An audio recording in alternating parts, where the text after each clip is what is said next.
Hi friends, நம்ம திருநெல்வேலி தச்சநல்லூர் சிதம்பரனாருக்கு உட்பட்ட பகுதியில கம்மியான பட்ஜெட்ல நிறைய ஃப்ரெண்ட்ஸ் நம்மகிட்ட வீடு கட்டிட்டு இருந்தீங்க. உங்களுக்காண்டியே இன்னைக்கு தேடி தேடி சூப்பரான ஒரு வீடு கொண்டு வந்திருக்கேன். அதுவும் தெக்க பார்த்த வாசல்ல. வாங்க வீடு எப்படி இருக்குன்னு உள்ள போய் பார்ப்போம். இந்த கம்மியான பட்ஜெட்டுக்கு எவ்வளவு சூப்பரா பண்ணணுமோ அவ்வளவு சூப்பரா பண்ணி கொடுத்துருக்காங்க.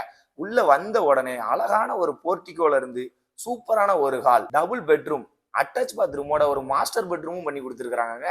கிச்சனுமே பாத்தீங்க அப்படின்னா அவ்வளவு சூப்பரா பண்ணிருக்காங்க. நம்ம வீடு சிதம்பரம் நகர் மாநகராட்சி 1வது வார்டுல தாங்க நம்ம வீடு அமைஞ்சிருக்கு. நம்ம வீட்டுக்கு ரைட் சைட்ல 1 கிலோமீட்டர்ல தாமிரபரணி இன்ஜினியரிங் காலேஜும், லெப்ட் சைட்ல 2 கிலோமீட்டர்ஸ்ல ஜெயந்திரா ஸ்கூலும், 2க்கு நடுவுல தாங்க நம்ம வீடு அமைஞ்சிருக்கு. காற்றோட்ட வசதியுடன் கூடிய நம்ம வீடு 3 சென்ட்ல 850 ஸ்கொயர் ஃபீட்ல அமைஞ்சிருக்குங்க. நம்ம வீட்டுக்கு ஓனர் பிரைஸ் மொத்தமே 39 லட்சம் தாங்க சொல்றாங்க. அதுவுமே பிரைஸ் பிக்சட் கிடையாது. நீங்க நேர்ல வாங்க, நம்ம பேசிக்கலாம். இவ்வளவு கம்மி பட்ஜெட்ல ஒரு நல்ல வீடு கொண்டு வந்திருக்கோம் ஃப்ரெண்ட்ஸ். மிஸ் பண்ணிடாதீங்க. ஸ்கிரீன்ல தெரிஞ்ச எந்த நம்பரை கான்டாக்ட் பண்ணிக்கோங்க. நான் உங்கள் நண்பன் டிவிஎல் காளி.